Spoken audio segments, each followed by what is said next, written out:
incroyable, incroyable Kolasinac à la 99e minute qui vient arracher la victoire pour l'OM ici à Monaco dans un match assez fou. À noter évidemment la blessure d'Amin Harit, on va en reparler, mais l'OM qui prend les 3 points à Monaco grâce à Kolasinac et surtout à l'entrée de Dimitri Payet qui a été énorme.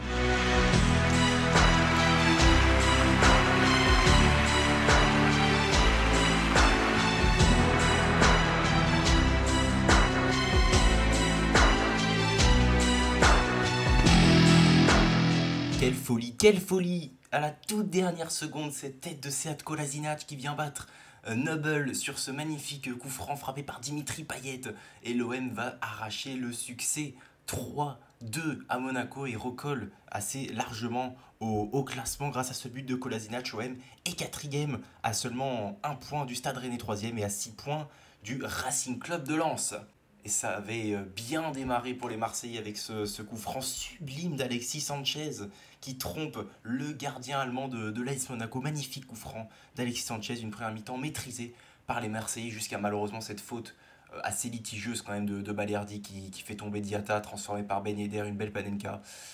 Mais voilà, une première mi-temps marquée évidemment par ce coup franc extraordinaire d'Alexis Sanchez. Voilà, ça fait plaisir de voir marquer ce coup franc Alexis Sanchez. On a enfin un tireur de coup franc. Espérons qu'il en mette d'autres dans la saison. Ça lui fait du bien parce qu'il avait du mal à se créer des occasions. Évidemment, il était un petit peu esselé à la pointe de l'attaque marseillaise. En deuxième mi-temps, malheureusement, je ne vais pas vous mentir, voilà, l'OM a fait 2 tirs et a mis 2 buts. C'est pas compliqué. Voilà, les stats en deuxième mi-temps pour les Marseillais, mais cette victoire, elle va compter, elle fait beaucoup de bien. Mais évidemment, à partir de la 60e minute, quand Amin Harit est blessé, malheureusement, ça fait mal. C'est dur pour l'Olympique de Marseille, mais surtout pour Amin Harit qui va sûrement, malheureusement, rater la Coupe du Monde. On est très très triste et on l'a vu sur le terrain, les joueurs étaient complètement déçus de voir cette blessure d'Harit. Au moment où Payet rentre, on le voit, il est quasiment déboussolé de rentrer en voyant Amin Harit et en sachant la gravité de la blessure du Marocain, malheureusement.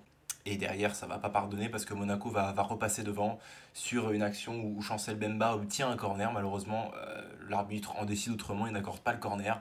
Ça joue vite, il n'y a plus Mbemba derrière. Voilà, ça va vite devant et Monaco permet à Louis II de s'enflammer un petit peu pour les Monégasques. Et donc de mener de 1, on se dit que là c'est très mal embarqué. Et puis un éclair de génie quand même de Jordan Verretou à noter.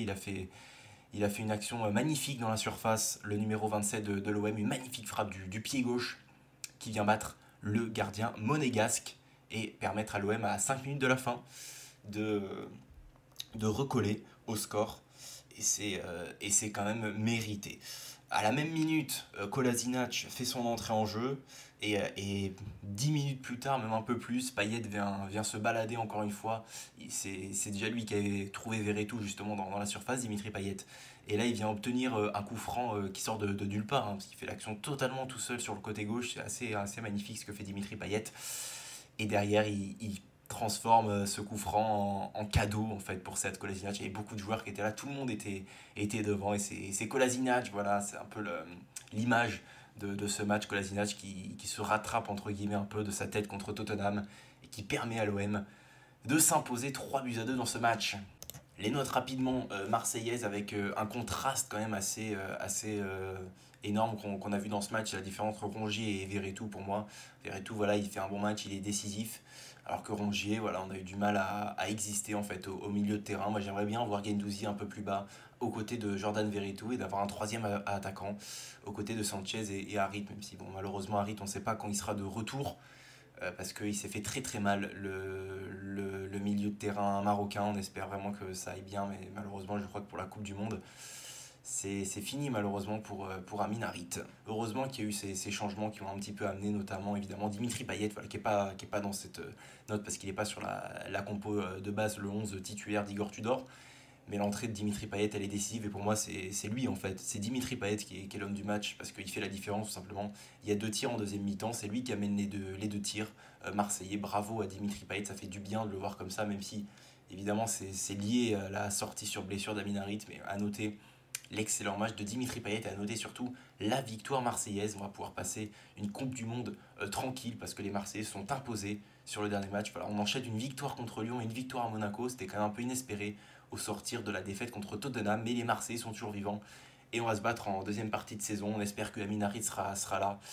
On va se battre pour aller accrocher cette place sur le podium, cette deuxième place. Pourquoi pas pour les Marseillais, même si Lens a pris un petit peu d'avance, mais on sera là pour revenir. Allez l'OM, et cette victoire, elle fait beaucoup de bien à la toute dernière seconde, cette tête de Kolasinac. Voilà, incroyable, j'ai encore les images en tête. C'est magnifique.